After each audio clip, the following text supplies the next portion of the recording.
Hello అండి, నమస్తే. Welcome back to our classes అండి. సో లోక్పాల్ అయిపోయింది కదండి. సో కంటిన్యూషన్ అండి. సమాచార హక్కు అయిపోయింది. తర్వాత లోక్పాల్, లోకయుక్త లాస్ట్ క్లాస్ అనేది ఎంతమంది చైర్మన్ ఉంటారు, ఇందులో 8 మంది సభ్యులు ఉంటారు, ఒక చైర్మన్ ఉంటారు లోక్పాల్లో. అదేవిధంగా చైర్మన్ ఎవరు అంటే ప్రధానమంత్రి, సభ్యులు లోక్సభ స్పీకర్, తర్వాత సుప్రీంకోర్టు ప్రధాన న్యాయమూర్తి, సాధారణ న్యాయమూర్తుల సభ్యులు, లోక్సభలో ప్రధాన ప్రతిపక్ష నాయకులు సభ్యులు, రాష్ట్రపతిచే నియమించబడిన న్యాయ నిపుణులు. సో వీళ్ళందరి సభ్యులు అనమాట, చైర్మన్, ప్రధానమంత్రి. నెక్స్ట్ లోక్పాల్ యొక్క అధికారాలు, విధులు ఏంటి అనేది. ఓకే, ప్రధానమంత్రి, కేంద్ర మంత్రులు, పార్లమెంటు నుండి సభ సభ్యులు, గ్రూప్ ఏ మరియు గ్రూప్ బి ఉద్యోగులు, కేంద్ర ప్రభుత్వంలో పనిచేసే గ్రూప్ సి మరియు గ్రూప్ డి ఉద్యోగులు, ఇతర సంస్థలు, ట్రస్టులు, సొసైటీలు, 10 లక్షలకు మించి విదేశీ విరాళాలకు పొందే సంస్థలు. సో ఆ విధంగా అనమాట వారి యొక్క హక్కుల, విధులు అనేటిది. అంటే ఇక్కడ అధికార విధులు అంటే లోక్పాల్ వ్యవస్థ ఈ క్రింద పేర్కొన్న పదవులలో వారిపైన వచ్చే అవినీతి ఆరోపణలు విచారణ చేస్తుందన్నమాట. సో లోక్పాల్ అనేది సెంట్రల్ వైజ్గా అనుకోవచ్చు. ఓకేనండి. లోకయుక్త అనేమో స్టేట్కి సంబంధించింది. ఓకేనండి. నెక్స్ట్ ప్రస్తుత లోక్పాల్ భారత రాష్ట్రపతి జస్టిస్ పినాకి చంద్రఘోష్ను భారతదేశ మొదటి లోక్పాల్ చైర్మన్గా ఎవరిక్కడ చంద్రఘోష్, పినాకి చంద్రఘోష్, జస్టిస్ పినాకి చంద్రఘోష్ను మన దేశ మొదటి లోక్పాల్ చైర్మన్గాను ఇతర 8 మంది సభ్యులను 19 మార్చ్ 2019 నియామకం చేశారు. రాష్ట్రపతి ఎవరిని ఇక్కడ ఒక చైర్మన్ని, అదేవిధంగా 8 మంది సభ్యులను 19 మార్చ్ 2019, సో 19 మార్చ్ 2019 నియామకం చేశారు. జస్టిస్ రంజనా దేశాయ్ నేతృత్వంలోని సెర్జ్ కమిటీ నివేదికను ఆధారంగా చేసుకొని ప్రధానమంత్రి నరేంద్ర మోదీ చైర్మన్గా గల కమిటీ ఏకగ్రీవంగా చేసిన సిఫారసులను అనుసరించి రాష్ట్రపతి చైర్మన్ సభ్యులను నియామకం చేశారు. ఓకేనా అండి. ఇక్కడేంటి, ప్రధానమంత్రి నరేంద్ర మోదీ చైర్మన్గా గల కమిటీ ఏకగ్రీవంగా చేసిన సిఫారసులను అనుసరించి రాష్ట్రపతి చైర్మన్ సభ్యులను నియామకం చేశారనమాట. ప్రజలకు మిత్రుడిగా పనిచేసే లోక్పాల్ ప్రజా ప్రయోజనాలకు అనుగుణంగా పనిచేసే వ్యతిరేకంగా పనిచేసే అధికారయుత సంస్థగా అంబుడ్స్మన్గా పనిచేస్తారు. లోక్పాల్ సభ్యుల పదవీకాలం 5 సంవత్సరాలు. లోక్పాల్ వ్యవస్థలో నియమించబడే వ్యక్తులు ఎవరినైనాను కనీసం 45 సంవత్సరాల వయసుకు తగ్గకుండా ఉండాలి. ఓకే, ఎవరైనా సభ్యులు ఇందులో ఏ విధంగా ఉండాలి, వ్యక్తులు నియమించే వారికి ఏ విధంగా ఉండాలంటే 45 సంవత్సరాల వయసుకు తగ్గకుండా ఉండాలన్నమాట. ఓకే అండి. నెక్స్ట్ లోకయుక్త మొదటి పరిపాలనా సంస్కరణలు, సిఫారసులను అనుసరించి అనేక రాష్ట్ర ప్రభుత్వాలు లోకయుక్త కదండి. సో అనేక రాష్ట్ర ప్రభుత్వాలు లోకయుక్తను ఏర్పాటు చేయుటకు చట్టాలను రూపొందించాయి. ప్రభుత్వంలో పనిచేసే అధికారులు తమ అధికారాలను వినియోగించుకోవడంలో తలెత్తే సమస్యలు, వారిపై వచ్చే అవినీతి ఆరోపణలు విచారించడం కోసం లోకయుక్తను ఏర్పాటు చేయడం జరిగింది. ఓకేనా అండి. ప్రభుత్వంలో పనిచేసే అధికారులు ఎవరైతే ఉంటారో వారు తమ అధికారాలపై అంటే వాళ్ళు నిర్వహించే అధికారాలు ఏవైతే ఉంటాయో అధికారాలు వినియోగించడంలో తలెత్తే సమస్యలు, వాటిపై వచ్చే అవినీతి ఆరోపణలు విచారించడం కోసం లోకయుక్తను ఏర్పాటు చేయడం జరుగుతుంది.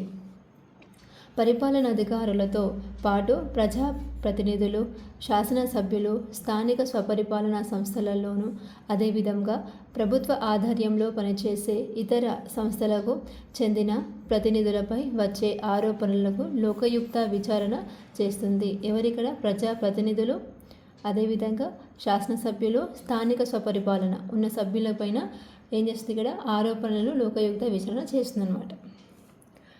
సాధారణ పౌరుడు ఎవరైనాను ప్రభుత్వ ఉద్యోగులపై విచారణ చేయాలని ఫిర్యాదులు చేయవచ్చు. లోకయుక్త స్వయంగా ప్రభుత్వంతో పనిచేసే అధికారులపై విచారణ చేపట్టవచ్చు. మన దేశంలో 1971లో మొదటిసారిగా మహారాష్ట్ర లోకయుక్తాను, ఇక్కడ మహారాష్ట్ర ఎప్పుడు అంటే 1971లో మొదటిసారిగా మహారాష్ట్ర లోకయుక్తాను ఏర్పాటు చేసింది. 2014లో ఏర్పడిన తెలంగాణ రాష్ట్రం తన మొదటి లోకయుక్తాను 20 డిసెంబర్ 2019 ఏర్పాటు చేశారు. తెలంగాణలో ఎప్పుడు ఏర్పాటైంది? ఇక్కడ 20 డిసెంబర్ 2019 ఏర్పాటు చేశారు. దేశంలో లోకయుక్తాను ఏర్పాటు చేసిన రాష్ట్రాలలో తెలంగాణ 27వ రాష్ట్రంగా నిలిచింది.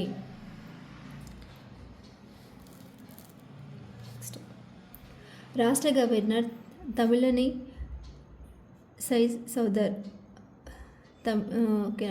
తమిళని సై సౌందర్యరాజన్ జస్టిస్ సివి రాములను లోకయుక్తాలుగాను, అనే విధంగా నిరంజన్ రావును ఉపలోకయుక్తగా నియామకం చేశారు. సౌందర్యరాజన్ తమిళని సై సౌందర్యరాజన్ జస్టిస్ సివి రాములను లోకయుక్తగాను, అదేవిధంగా నిరంజన్ రావును ఉపలోకయుక్తగా నియామకం చేశారు. వీళ్ళేమో లోకయుక్త, అదేవిధంగా వాళ్ళేమో ఉపలోకయుక్త. ముఖ్యమంత్రి కె. చంద్రశేఖరరావు నేతృత్వంలోని కమిటీ సిఫారసులను అనుసరించి గవర్నర్ నియామకాలు చేశారు.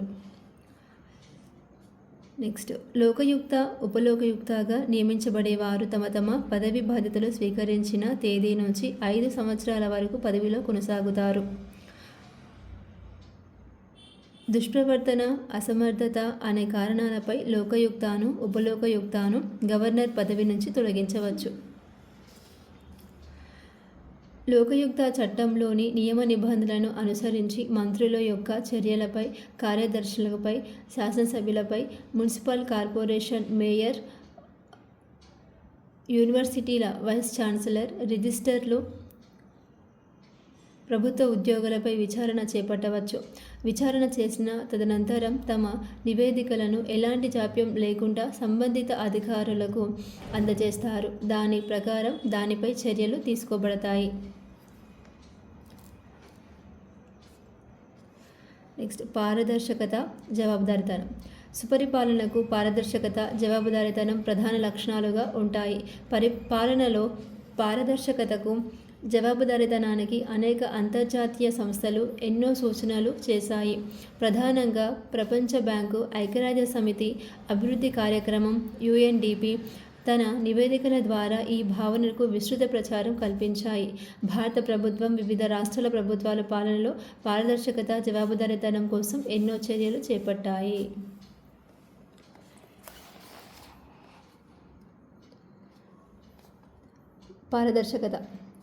పారదర్శకత అంటే ప్రభుత్వాలలోని వివిధ రంగాల్లో జరిగే కార్యకలాపాలు, నిర్ణయాలు, నిర్వర్తనలకు సంబంధించిన విశ్వసనీయ సమాచారాన్ని ప్రజలకు సమయానుకూలంగా, స్వేచ్ఛాయుతంగా, ఎలాంటి అడ్డంకులు లేకుండా అందుబాటులో ఉంచడంగా పేర్కొనవచ్చు. అంటే ప్రజలకు కావలసిన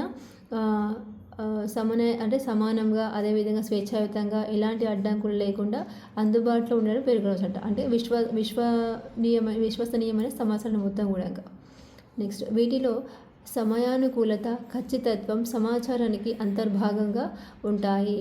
అందించిన సమాచారం ఒక సాధారణ వ్యక్తికి కూడా తేలికగా అర్థమయ్యే రీతిలో ఉంటాయి. నియమ నిబంధనలు పాటించి సమాచారాన్ని అందజేస్తే ఇది సాధించవచ్చు. సుపరిపాలన ఆచరణలో పారదర్శకత ఒక ముఖ్యమైన అంతర్భాగంగా చెప్పవచ్చు.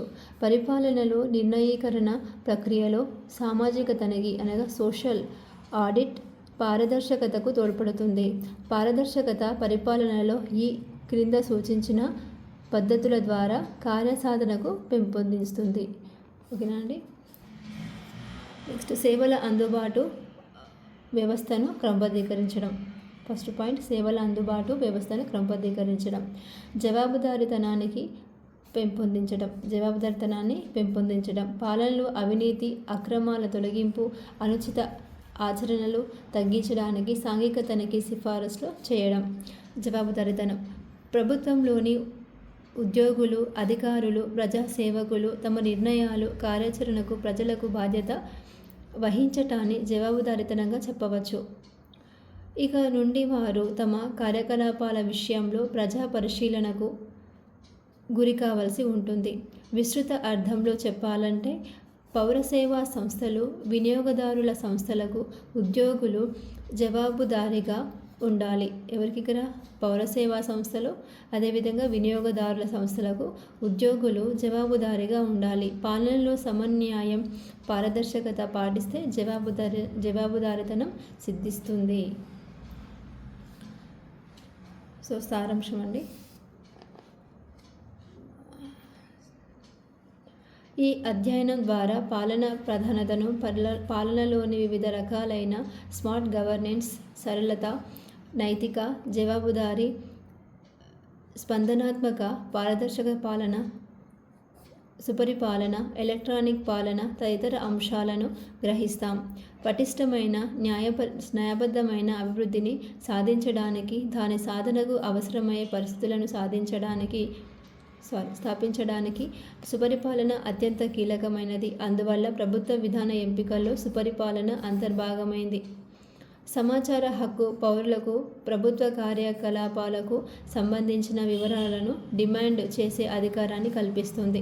పాలన ప్రక్రియలో పారదర్శకతకు, జవాబుదారీతనాన్ని సమాచార హక్కు సమకూరుస్తుంది. ఆరోగ్యవంతమైన పరిపాలన అందించే దిశగా సమాచార హక్కు చట్టాన్ని ఒక గొప్ప విజయంగా పేర్కొనవచ్చు. ఈ హక్కు ద్వారా ప్రజాభిప్రాయాన్ని సమీకరించవచ్చు. ఫలితంగా ప్రభుత్వ విధానాలు అమలుపై మరింత ప్రజా అవగాహనను తీసుకురావచ్చు. పాలనలో ఎలక్ట్రానిక్ పద్ధతులను ఉపయోగించి సత్వర సేవల అందుబాటుకు హామీ ఇచ్చే సాధనంగా ఎలక్ట్రానిక్ పాలనను పేర్కొనవచ్చు.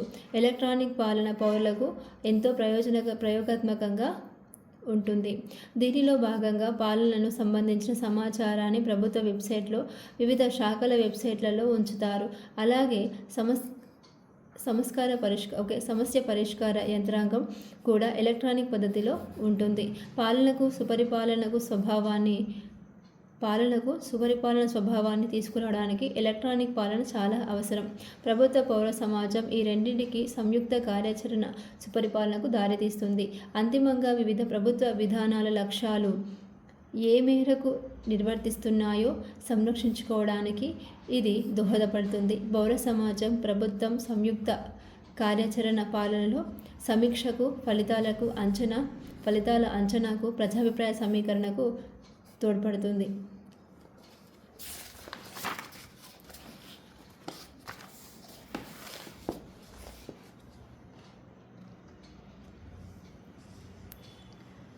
సుపరిపాలన లక్ష్యాల సాధనలో సాంఘిక తనిఖీ, సోషల్ ఆడిట్, సమాచార హక్కు చట్టం ఆర్టీఐ నిష్పాక్షిత సాధనాల లాగా పనిచేస్తాయి. ఇది ప్రజల భాగస్వామ్యాన్ని, పారదర్శకతను, జవాబుదారీతనాన్ని పెంపొందించడంతో దేశ పౌరులలో క్రియాశీలతను తీసుకువస్తాయి.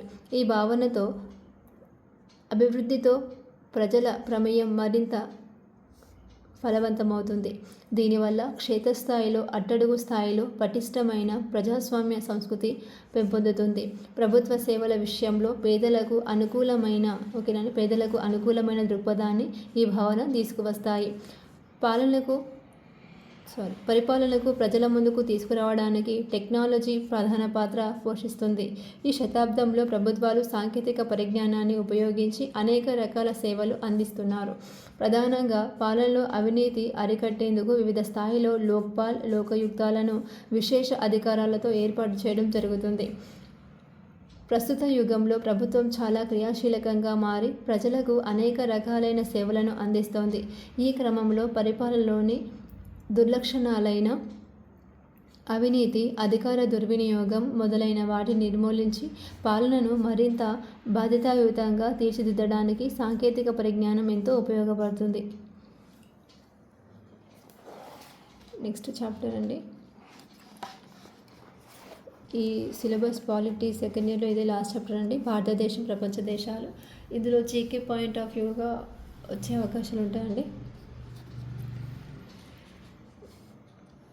భారతదేశం, ప్రపంచ దేశాలు. పరిచయం, విదేశాంగ విధాన నిర్ణాయకాలు, భారత విదేశాంగ విధానం, మౌలిక లక్షణాలు, భారతదేశం అలీనోద్యమం, భారతదేశం బ్రిక్స్, భారతదేశం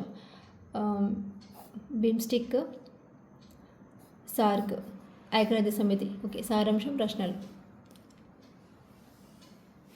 పరిచయం. నాగరిక సమాజంలో జీవించే ఏ వ్యక్తి ఒంటరి జీవితాన్ని గడపలేడు. ఇతరుల తోడ్పాటు, సహాయ సహకారాలు లేకుండా ఏ వ్యక్తి ఏకాంతంగా మనుగడ సాగించలేడు. అలాగే అంతర్జాతీయ సమాజంలో కూడా రాజ్యాలు ఇతర రాజ్యాల సహకారం లేకుండా మనుగడ సాగించలేడు. అభివృద్ధి, పురోగతి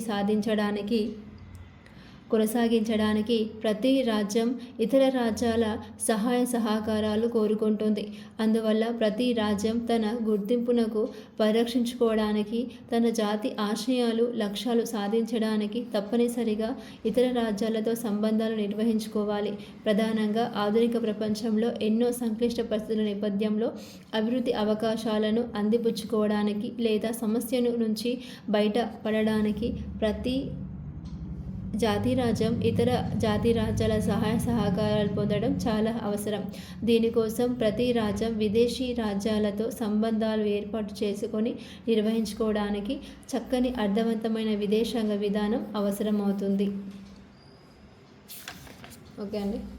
ఏదైనా యుద్ధాలు సంభవించినప్పుడు, అదేవిధంగా ఏదైనా ఒక దేశంలో భూకంపాలు కానీ ఆర్థిక నష్టం ఏర్పడినప్పుడు కొంచెం ప్రజలను ఆదుకోవచ్చు కదా అండి. అంటే తుఫానులు, అదేవిధంగా ప్రకృతి వైపరీత్యాలు ఏర్పడినప్పుడు ఎగ్జాంపుల్ అండి.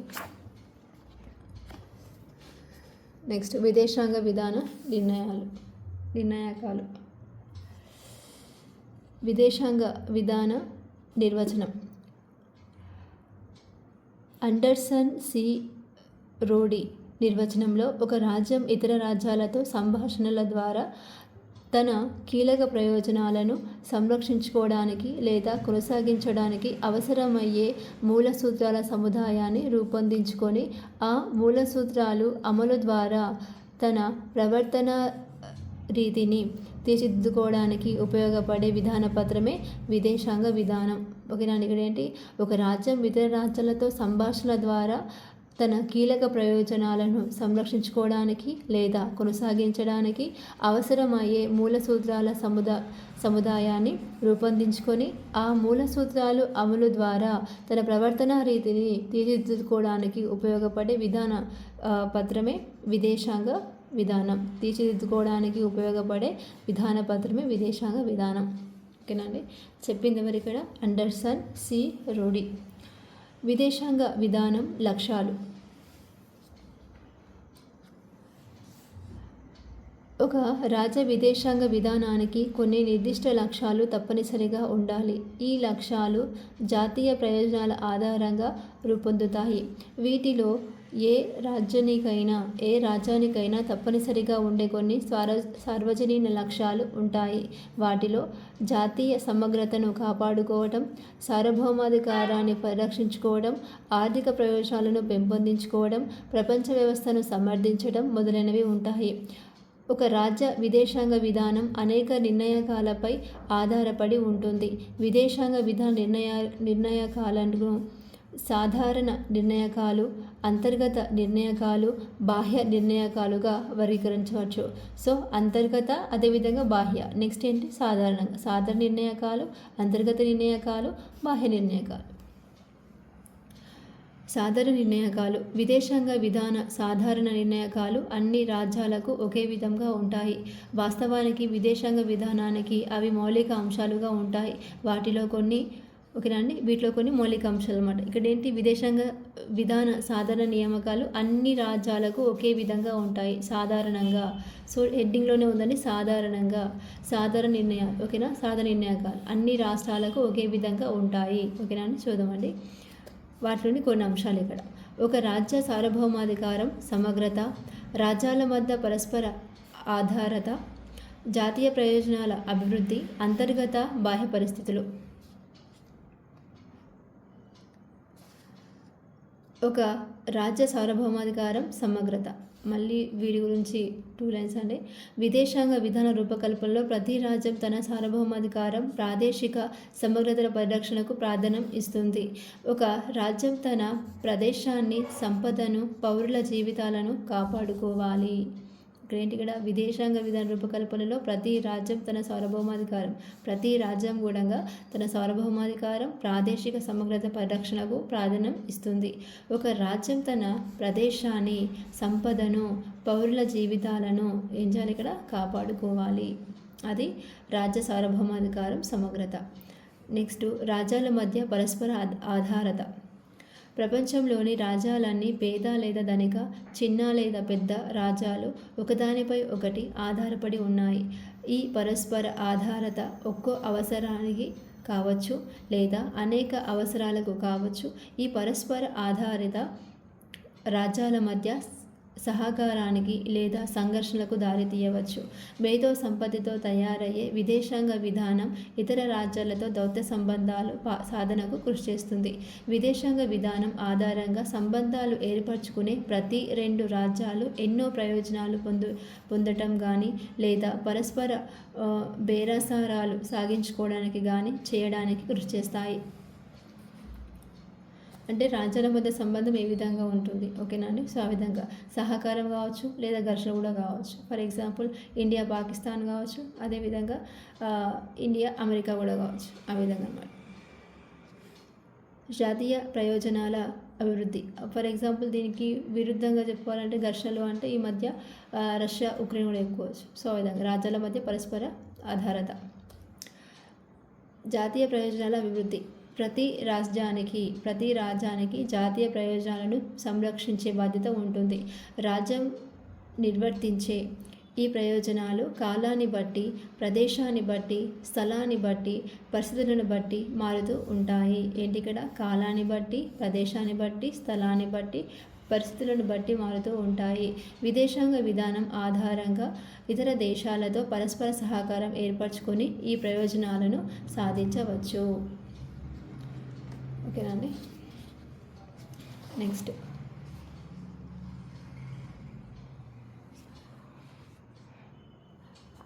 అంతర్గత బాహ్య పరిస్థితులు.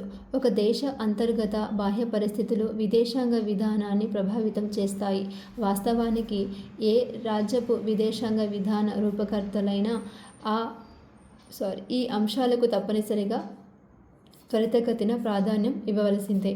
ఓకేనా అండి. కిందున్న అంశాలు. నెక్స్ట్ అంటే త్వరితగతిన ప్రాధాన్యం ఇవ్వాల్సిందే. నెక్స్ట్ అంతర్గత నిర్ణాయకాలు. ప్రతి రాజ్యం తన విదేశాంగ విధానాన్ని కొన్ని ప్రత్యేక అంతర్గత పరిస్థితుల ఆధారంగా రూపొందించుకుంటుంది. తన ప్రజా సమూహపు సమస్యలు, కష్టాలు పరిష్కరించుకోవడానికి విదేశాంగ విధానం ద్వారా దౌత్యపరమైన వ్యూహాలను ఆచరిస్తుంది. అయితే ఈ వ్యూహాలు ఒక్కొక్క దేశానికి ఒక్కొక్క విధంగా మారుతూ ఉండవచ్చు. భౌగోళిక అంశాలు. ఒక రాజ్యపు భౌగోళిక స్వరూపం, సరిహద్దులు, వాతావరణం, సహజ వనరులు, ఇరుగు పొరుగు రాజ్యాలు తదితర భూభౌతిక అంశాలు ఆ జాతి ప్రజలు గుణాత్మక జీవనంపై ఎంత ప్రభావాన్ని చూపుతాయి. ఈ భూభౌతిక లక్షణాలు విలువైనవిగా, పటిష్టంగా ఉన్నప్పుడు ఆ దేశ విదేశాంగ విధానం కూడా ఎంతో బలంగా ఉంటుంది. చారిత్రక అంశాలు. భౌగోళికంగా అయిపోయింది. ఇప్పుడు నెక్స్ట్ ఇక్కడ చారిత్రక అంశాలు. ఒక దేశపు చరిత్ర, ఆ దేశం వివిధ యుగాల్లో ఎదుర్కొన్న సంఘటనలు, పాలన వ్యవస్థను, రాజ్య అభివృద్ధిని, ఇతర దేశాలతో గతంలో ఏర్పరచుకున్న సంబంధాలను వివరిస్తుంది. అలాగే ఆ దేశ ప్రజలు సాంస్కృతిక వారసత్వంగా తెచ్చుకున్న విలువల వ్యవస్థను చరిత్ర తెలుపుతుంది. అందువల్ల విదేశాంగ విధాన రూపకర్తలు ఈ చారిత్రక ఆదర్శాలు, విలువలు, సుగుణాలకు అనుగుణంగా విదేశాంగ విధానాన్ని రూపొందిస్తారు. ఒక జాతి విదేశాంగ విధానంలో ఆ దేశ సాంస్కృతిక విలువలు, సౌశీల్యత ప్రతిబింబిస్తాయి. జనాభా. ఒక దేశ జనాభా పరిణామం, స్వభావం విదేశాంగ విధానంపై ఎంతో ప్రభావాన్ని చూపిస్తుంది. దేశ ప్రజలు గుణాత్మకంగా విద్యావంతులై, నైపుణ్యాలతో ఉండి, భౌతికంగా ఆరోగ్యవంతులై, పటిష్టంగా ఉన్నప్పుడు వారు ఆ దేశానికి తగిన గుర్తింపును తేగలరు. ఓకేనండి. గుర్తింపు తేగలరు. ఈ అంశాలు ఆ దేశ సామర్థ్యాన్ని పెంపొందించుకోవడంలో ఎంతో ప్రభావం చూపుతాయి. జనాభా. నెక్స్ట్ ఆర్థిక అంశాలు. ఈనాటి సమకాలీన ప్రపంచంలో ఏ దేశపు ఆర్థిక స్వయం సమృద్ధితో లేదు. ప్రతి ఒక్క అంశంలోనూ రాజ్యాల మధ్య పరస్పర ఆధారత తప్పనిసరిగా మారింది. అందువల్ల అతి జాగ్రత్తగా ఆకాంక్షలను పర్యవేక్షిస్తూ రూపొందించే విదేశాంగ విధానం మాత్రమే ఆ జాతి ఆర్థిక ప్రయోజనాలను పెంపొందించుకోగలుగుతుంది. ఇటీవలి కాలంలో విశ్వవ్యాప్తమైన నూతన ప్రపంచ ఆర్థిక వ్యవస్థ దుష్పరిణామాల నుంచి ఈ తరహా విదేశాంగ విధానం ప్రజలకు కాపాడగలుగుతుంది. నెక్స్ట్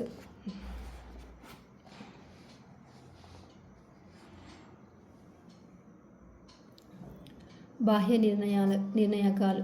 ఒక జాతి తన విదేశాంగ విధానాన్ని కేవలం అంతర్గత అంశాలు ఆధారంగా మాత్రమే రూపొందించుకోలేదు. ఈ విషయంలో కొన్ని బాహ్య అంశాలను కూడా తప్పనిసరిగా పరిగణలోనికి తీసుకోవాలి.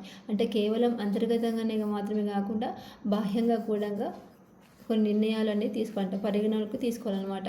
విదేశాంగ విధాన రూపకల్పనలో ఇతర జాతి రాజ్యాల అభిప్రాయాలు, ప్రయోజనాలను తప్పక దృష్టిలో ఉంచుకోవాలి. ఈ తరహా బాహ్య నిర్ణాయకాలు ప్రధానమైనవి. అంతర్జాతీయ సంస్థలు.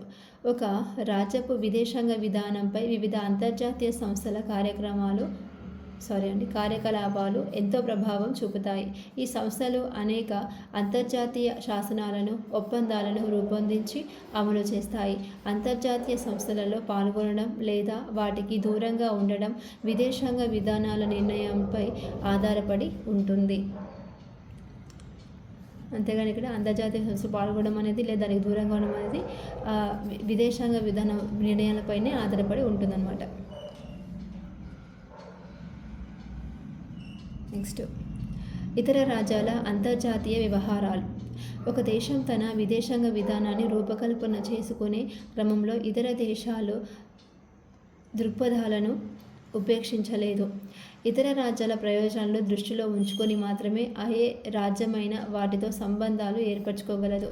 ఇతర రాజ్యాలు ప్రయోజనాలను, వ్యవహారాలను అశ్రద్ధ చేస్తే తన లక్ష్యాల సాధనలో ఎక్కువగా విజయం సాధించలేదు. ఓకేనండి. నెక్స్ట్ ఇతర అంశాలు.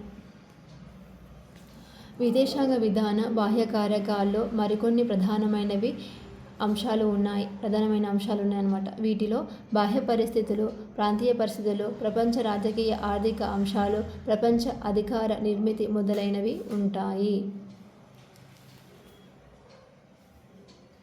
భారత విదేశాంగ విధానం మౌలిక లక్షణాలు. భారతదేశం 1947లో ఒక సార్వభౌమాధికార రాజ్యంగా మారి అంతర్జాతీయ రాజకీయాల్లో వివిధ జాతి రాజ్యాల మధ్య సంబంధాలలో క్రియాశీల పాత్ర పోషిస్తుంది. మన ప్రధానమంత్రి జవహర్లాల్ నెహ్రూ భారత విదేశాంగ విధానానికి కొన్ని మౌలిక సూత్రాలను రూపొందించి ఒక గొప్ప వారసత్వాన్ని అందించాడు. ఆ తర్వాత అధికారాన్ని చేపట్టిన ప్రధానమంత్రులు విదేశీ వ్యవహారాల్లో నెహ్రూ చూపించిన మార్గాన్ని అనుసరించారు. నెహ్రూ తన సమకాలీన పరిస్థితులను దృష్టిలో ఉంచుకొని ఒక వాస్తవవాద విదేశాంగ విధానాన్ని రూపొందించాడు.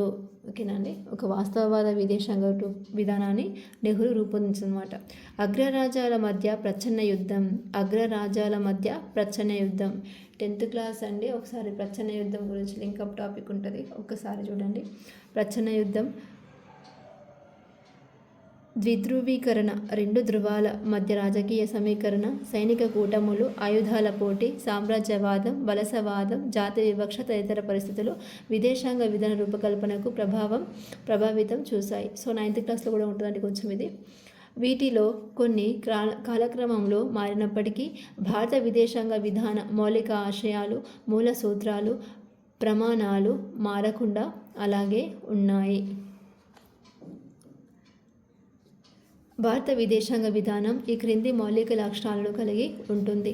వలసవాదం, సామ్రాజ్యవాదాలకు వ్యతిరేకత, జాతి వివక్షతకు వ్యతిరేకత, అంతర్జాతీయ శాంతి, పంచశీల, అలీన విధానం, ఆసియా దేశాలతో ప్రత్యేక సంబంధాలు, ఐక్యరాజ్య సమితి పట్ల విశ్వాసం, కామన్వెల్త్ దేశాలతో సంబంధాలు, నిరాయుధీకరణ, తూర్పు దేశాల విధానంపై ప్రత్యేక దృష్టి. ఇవన్నీ కూడా విదేశాంగ విధానం యొక్క మౌలిక లక్షణాలు. మనకు సరండి. వలసవాదం, సామ్రాజ్యవాదాలకు వ్యతిరేకత, జాతి వివక్షతకు వ్యతిరేకత, అంతర్జాతీయ శాంతి, పంచశీల, అలీన విధానం, ఆసియా దేశాలతో ప్రత్యేక సంబంధాలు, ఐక్యరాజ్య సమితి వల్ల విశ్వాసం, కామన్వెల్త్ దేశాలతో సంబంధాలు, నిరాయుధీకరణ, తూర్పు దేశాల విధానంపై ప్రత్యేక దృష్టి.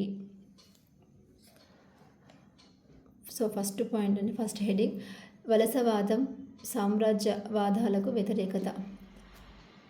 భారత విదేశాంగ విధానం ప్రధానంగా వలసవాదాన్ని, సామ్రాజ్యవాదాన్ని వ్యతిరేకిస్తుంది. ఇక్కడ ఏం చేస్తుంది? విదేశాంగ విధానం అనేది వలసవాదాన్ని, సామ్రాజ్యవాదాన్ని వ్యతిరేకిస్తుంది.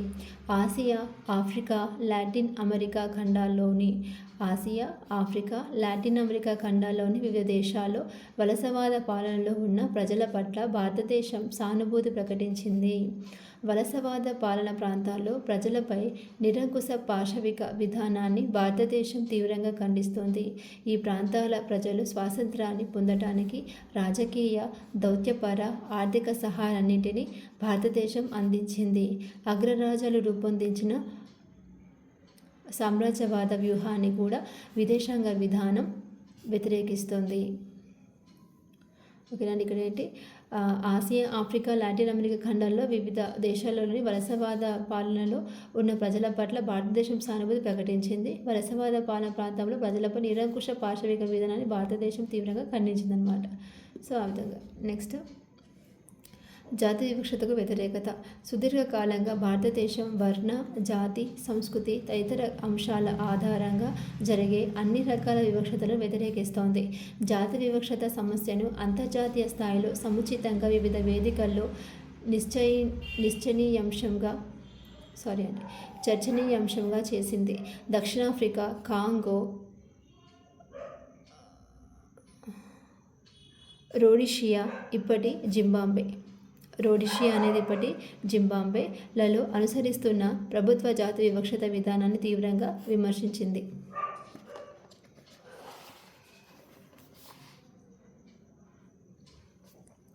అంతర్జాతీయ శాంతి వ్యవస్థల రాజకీయ, ఆర్థిక స్వభావంతో సంబంధం లేకుండా ప్రపంచంలోని అన్ని దేశాలలోనూ శాంతి, స్నేహం, సహకారం పెంపొందించుకునే ఆశయాన్ని భారత విదేశాంగ విధానం కలిగి ఉంది.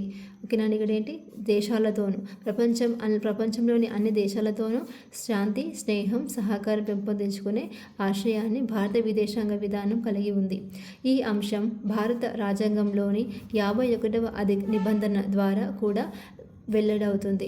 దీని ప్రకారం భారతదేశంలో రాజ్యం అంతర్జాతీయ శాంతిభద్రతలను పెంపొందించుకోవడానికి క్రియాశీలకంగా వ్యవహరించాలని రాజ్యాంగం మార్గనిర్దేశం చేస్తుంది. పంచశీల భారత విదేశాంగ విధానానికి పంచశీల సూత్రాలు అత్యంత ప్రధానమైన లక్ష్యంగా పేర్కొనవచ్చు. భారతదేశం మే 29, 1954 తేదీన చైనాతో సంబంధాల పెంపుకు పంచశీల ఒప్పందాన్ని రూపొందించింది. ఎందుకు ఇక్కడ పంచశీల ఒప్పందం అంటే? చైనాతో సంబంధాలు పెంపునకు. ఎప్పుడు అంటే మే 29, 1954 తేదీన. పంచశీల అనగా రాజ్యం ఇతర రాజ్యాలతో ప్రవర్తించవలసిన 5 సూత్రాలు. ఒక రాజ్యం అనేది ఇతర రాజ్యాలతో ప్రవర్తించాల్సిన విధానం అనేది ఈ పంచశీల సూత్రాలు అన్నమాట. రాజ్యాల ప్రాదేశిక సమగ్రతను, ఓకేనా అండి? రాజ్యాల ప్రాదేశిక సమగ్రతను, సార్వభౌమాధికారాన్ని పరస్పరం గౌరవించుకోవడం, రాజ్యాలు పరస్పర దురాక్రమణకు పాల్పడకుండా ఉండడం, ఇతర రాజ్యాలు అంతరంగిక వ్యవహారాల్లో జోక్యం చేసుకోకుండా ఉండటం, రాజ్యాల మధ్య సమానత్వం, పరస్పర ప్రయోజనాత్మక సహకారం, శాంతియుత సహజీవనం. నెక్స్ట్, సో ఈ 5 అంశాలనే పంచశీల ఒప్పందంలోని పరిశీలన సూత్రాలు అనమాట. నెక్స్ట్, ప్రపంచంలోని ఒకసారి రాజ్యాల ప్రాదేశిక సమగ్రతను, సార్వభౌమాధికారాన్ని పరస్పరం గౌరవించుకోవడం, రాజ్యాలు పరస్పర దురాక్రమణకు పాల్పడకుండా ఉండటం, ఇతర రాజ్యాలు అంతరంగిక వ్యవహారాల్లో జోక్యం చేసుకోకుండా ఉండటం, రాజ్యాల మధ్య సమానత్వం, పరస్పర ప్రయోజనాత్మక సహకారం, శాంతియుత సహజీవనం. ప్రపంచంలోని అనేక రాజ్యాలు పంచశీల ఎంతో ఖ్యాతి పొందింది. అంతర్జాతీయ సంబంధాలకు భారతదేశం అందించిన మహోన్నత అంశంగా పంచశీలను పరిగణించవచ్చు. అలీన విధాన భావన ఇండోనేషియా దేశంలోని బాండుంగ్లో 1955లో రూపొందించుకుంది. అలీన విధానాన్ని రెండో ప్రపంచ యుద్ధానంతరం ధోరణిగా ప్రపంచంలోని దాదాపు సగానికి పైగా జాతిరాజ్యాలు ఆమోదించాయి. రెండో ప్రపంచ యుద్ధం తర్వాత అంతర్జాతీయ సంబంధాలు స్వభావాన్ని ఇది ఎంతో గొప్పగా ప్రభావితం చేసింది. జవహర్లాల్ నెహ్రూ, టీటో, సుకర్నో, నాజర్ తదితరులు దీనిలోని ప్రధాన నాయకులు. ఎవరిక్కడ? జవహర్లాల్ నెహ్రూ, టీటో, సుకర్నో, నాజర్ తదితరులు వీటిలోని ప్రధాన నాయకులు. వీరు భారతదేశం, యుగస్లోవియా, ఇండోనేషియా, ఈజిప్ట్ దేశాలకు చెందిన నేతలు. అలీన విధాన భావనకు వీరే మార్గనిర్దేశకులు. భారతదేశం అలీన విధానాన్ని అనుసరించే క్రమంలో సైనిక కూటములను వ్యతిరేకించింది. అగ్రరాజ్యాల శక్తి అధికార కూటములకు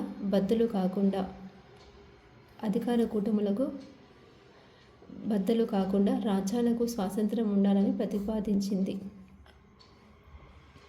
ఆసియా దేశాలతో ప్రత్యేక సంబంధాలు. భారత విదేశాంగ విధానం ఆసియా దేశాలలో ప్రత్యేక సంబంధాలను అభివృద్ధి చేసుకోవాలనే భావనను కలిగి ఉంటుంది.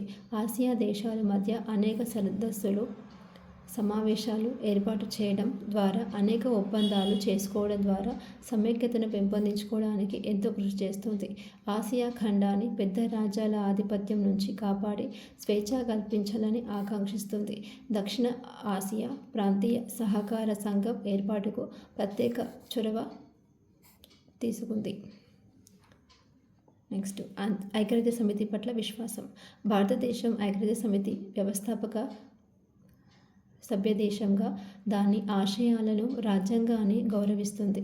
భారత విదేశాంగ విధానం, ఐక్యరాజ్య సమితి దీని ప్రధాన అంగాలు, ప్రత్యేక ఏజెన్సీల ఆశయాలు, మూల సూత్రాలను ప్రతిబింబిస్తుంది. ప్రపంచ శాంతి పరిరక్షణలో ఐక్యరాజ్య సమితి ప్రయత్నాలకు భారత విదేశాంగ విధానం సంపూర్ణ సహకారం అందిస్తోంది.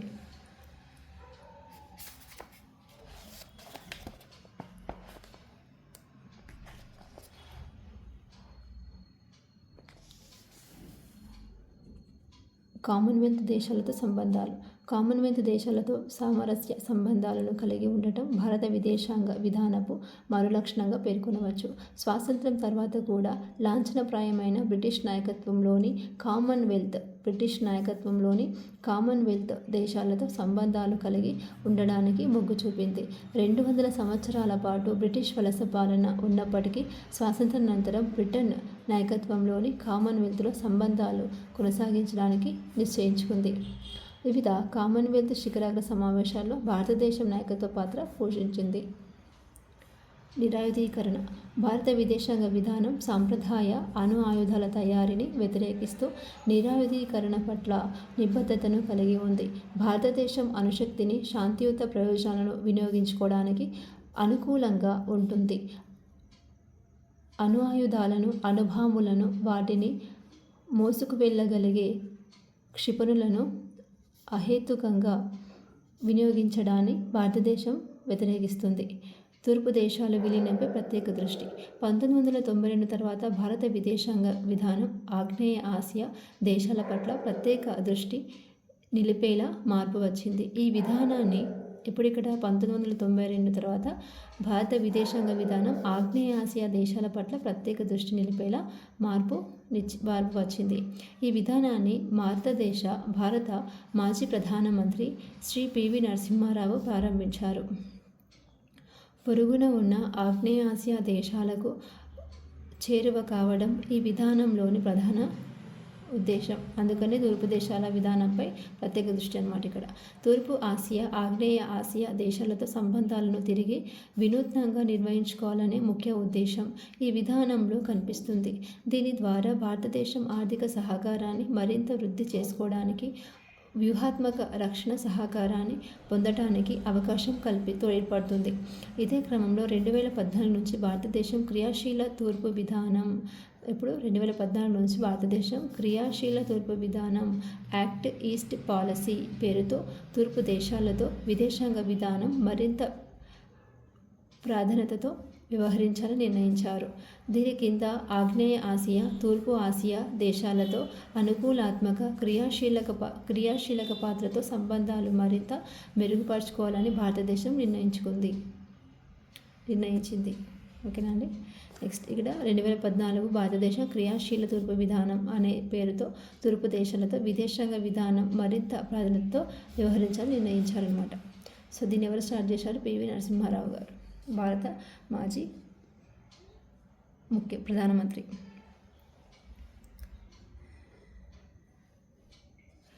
భారతదేశం అలీనోద్యమం మూడో ప్రపంచ దేశాలకు ఓకేనండి మూడో ప్రపంచ దేశాలకు భారతదేశం చుక్కానిలాగా మార్గదర్శకాలను చేస్తూ నాయకత్వ పాత్రను పోషిస్తుంది. అలీనోద్యమంలో క్రియాశీల భాగస్వామ్యం తీసుకొని భారతదేశం అంతర్జాతీయ వ్యవహారాల్లో అర్థవంతమైన ఆధిక్యతను కనబరుస్తుంది. అలీనోద్యమ అభివృద్ధికి భారతదేశం ఎంతగానో తోడ్పడుతుంది. అలీనోద్యమ వ్యాప్తికి భారతదేశం అనేది ఎంతగానో తోడ్పడుతుంది. ప్రారంభ దశలో అలీనోద్యమం వివిధ రాజ్యాధినేతలు, ప్రభుత్వాధినేతలతో సమావేశాలు ఏర్పరచుకునేది. స్టార్టింగ్లో ఏం చేసేది? ఇక్కడ రాజ్యాధినేతలు, ప్రభుత్వాధినేతలతో సమావేశాలు నిర్వహించేది. అలీనోద్యమం మొదటి సమావేశం 1961లో బెల్గ్రేడ్లో జరిగింది. 1961లో బెల్గ్రేడ్లో. అలీన విధానం నాన్ అలిగ్మెంట్ అనే పదాన్ని వికే కృష్ణ మీనన్ 1953లో ఐక్యరాజ్య సమితి సాధారణ సభ సమావేశాల్లో ఉపయోగించారు. ఎవరు ఉపయోగించారు ఇక్కడ? వికే కృష్ణ మీనన్. ఎప్పుడు ఇక్కడ 1953లో ఐక్యరాజ్య సమితి సాధారణ సభ సమావేశాల్లో ఉపయోగించారు.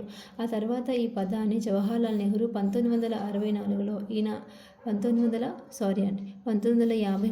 1953లో శ్రీలంకలోని కొలంబోలో ఒక ఉపన్యాసంలో పేర్కొని ఖ్యాతి తెచ్చాడు.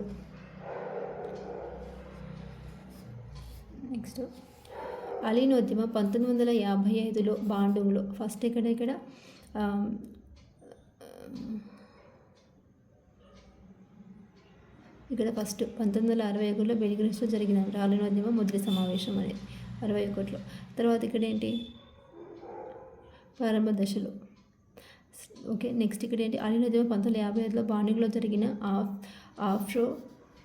ఆఫ్రో ఆసియన్ సమావేశం ద్వారా రూపుదిద్దుకుంది. ఇది ఒక విదేశాంగ విధానం, పశ్చిమ దేశాల కూటమిగా, కమ్యూనిస్టు కూటమిగా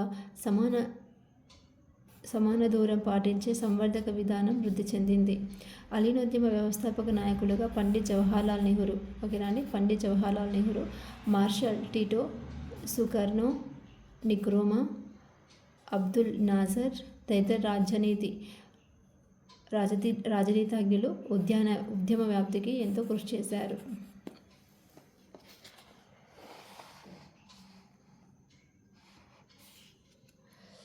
అలీనోద్యమ లక్ష్యాలు. అలీనోద్యమం కొన్ని నిర్దిష్ట లక్ష్యాలతో పనిచేస్తుంది. వాటిలో ప్రధానమైనవి ప్రపంచ శాంతి, నిరాయుధీకరణ, వలసల ప్రాంతాల ప్రజల స్వయం నిర్ణయాధికారపు హక్కు, జాతి వివక్షతను, వర్ణ వివక్షతకు వ్యతిరేకంగా ప్రతి వారికి సమానత్వపు హక్కు, ఆర్థిక సమానత్వాన్ని సాధించటం, సాంస్కృతిక ఆధిపత్యం లేదా సాంస్కృతిక సామ్రాజ్యవాదానికి వ్యతిరేకించడం. ఓకేనా అండి? ఇక్కడేంటి? సాంస్కృతిక ఆధిపత్యం లేదా సాంస్కృతిక సామ్రాజ్యవాదాన్ని వ్యతిరేకించటం, అంతర్జాతీయవాదాన్ని సమర్థించటం. మళ్ళీ ఒకసారి ఇక్కడ అలీనోద్యమంలోని అంశాలు ఇక్కడ చూద్దాం ఒకసారి.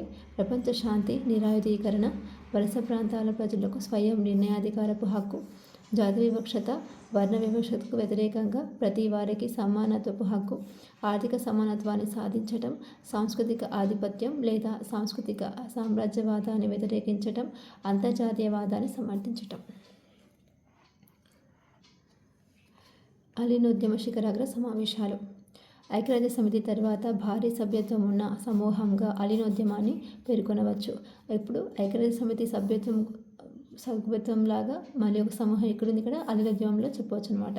ప్రచన్న యుద్ధం సమయంలో ఏర్పడిన 2 అగ్ర రాజ్యాల కూటముల్లో చేరకుండా, ఓకేనండి, ప్రచన్న యుద్ధం సమయంలో ఏర్పడిన 2 అగ్రరాజ్యాల కూటములో చేరకుండా వాటిని తిరస్కరించి భారతదేశం ఒక ఆదర్శవాదాన్ని ప్రపంచానికి చాటింది. ప్రస్తుతం అలీనోద్యమంలో 120 సభ్య దేశాలు ఉన్నాయి. ఎన్నున్నాయి? 120 సభ్య దేశాలు. అలీనోద్యమ ప్రథమ సమావేశం 1961లో బెల్గ్రేడ్లో 25 సభ్య రాజ్యాలతో జరిగింది. ఇటీవలనే 2012లో టెహ్రాన్లో జరిగిన 16వ శిఖరాగ్ర సమావేశం 2015లో వెనిజులా కారాకాస్లో జరగబోతుంది. అలీనోద్యమ అభివృద్ధి వివిధ దేశాల్లో నగరాల్లో జరిగిన శిఖరాగ్ర సమావేశాల వివరాలు క్రింది విధంగా ఉన్నాయి. మొదటి సమావేశం 1961 యుగోస్లావియా బెల్గ్రేడ్. రెండో సమావేశం 1964 ఈజిప్ట్ కైరో. మూడో సమావేశం 1970 జాంబియా లుసాకా. నాలుగో సమావేశం 1973 అల్జీరిస్. ఐదో సమావేశం 1976 శ్రీలంక కొలంబో. ఆరో సమావేశం 1979 క్యూబా హవానా. ఏడో సమావేశం 1983 ఇండియా న్యూఢిల్లీ. ఎనిమిదో సమావేశం 1986 జింబాబ్వే హరార్. తొమ్మిదో సమావేశం 1989 యుగోస్లావియా బెల్గ్రేడ్ ఫస్ట్ వచ్చింది, అదేవిధంగా మళ్ళీ 9th వన్ వచ్చింది. 10వ సమావేశం 1992 ఇండోనేషియా జకర్తా. 11వ సమావేశం 1995 కొలంబియా కార్టజినా. 12వ సమావేశం 1998 దక్షిణాఫ్రికా డర్బాన్.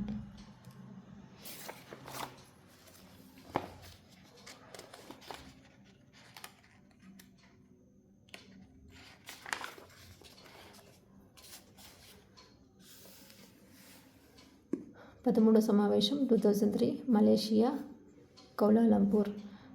14వ సమావేశం 2006 క్యూబా హవానా. 15వ సమావేశం 2009 ఈజిప్ట్ షమ్ఇష్క్. 16వ సమావేశం 2012 ఇరాన్ టెహ్రాన్. 15వ సమావేశం 2015 వెనిజులా కార్కాస్. నెక్స్ట్ అలీనోద్యమ లక్షణాలు. అలీనోద్యమానికి క్రింది లక్షణాలు ఉన్నాయి. అలీనోద్యమం ప్రచన్న యుద్ధానికి అగ్రరాజ్యాల సైనిక మైత్రి కూటములను వ్యతిరేకిస్తుంది. అంతర్జాతీయ సంబంధాలలో అలీనోద్యమం స్వతంత్రంగా వ్యవహరించాలని పేర్కొంటుంది. ప్రపంచపు స్వాతంత్ర దృక్కోణాన్ని తెలుపుతుంది. జాతీయ ప్రయోజనాల ఆధారంగా నిర్ణయాలు ఉంటాయి. అంతర్జాతీయ వ్యవస్థలో శాంతి భద్రతల సాధనకు కృషి చేస్తుంది. ప్రాబల్య సమతుల్యానికి లేదా మైత్రి కూటముల వ్యవస్థ దూరంగా వేరుగా మనుగడ సాగించటం. అలీనోద్యమ ప్రాథమిక లక్ష్యం ఆర్థిక అభివృద్ధి. ఓకేనండి.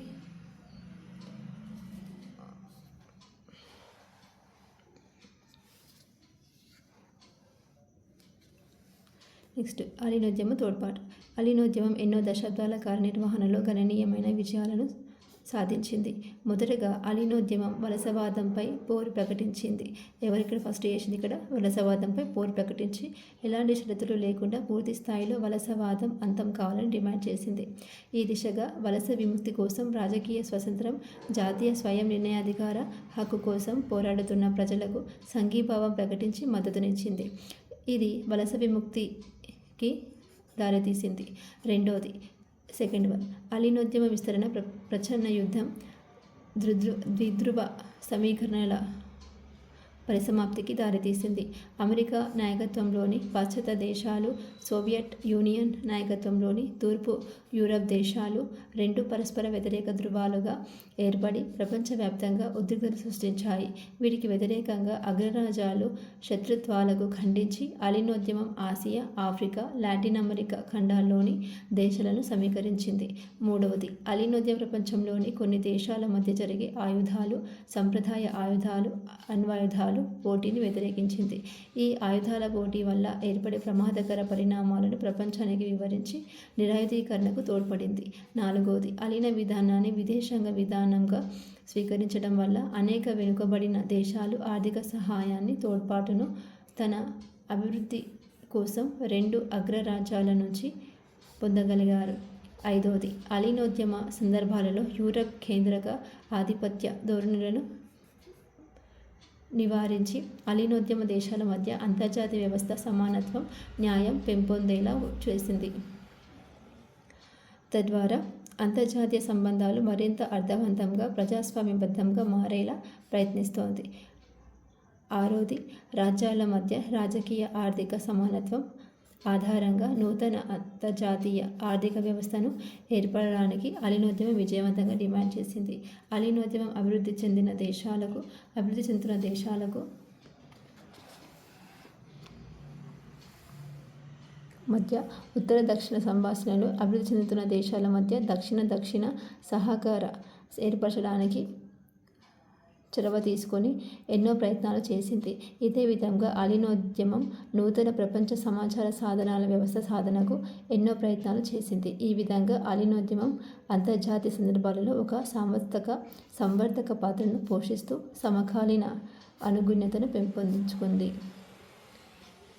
సో నెక్స్ట్ క్లాస్ కంటిన్యూ చేద్దామండి. Thank you so much for watching.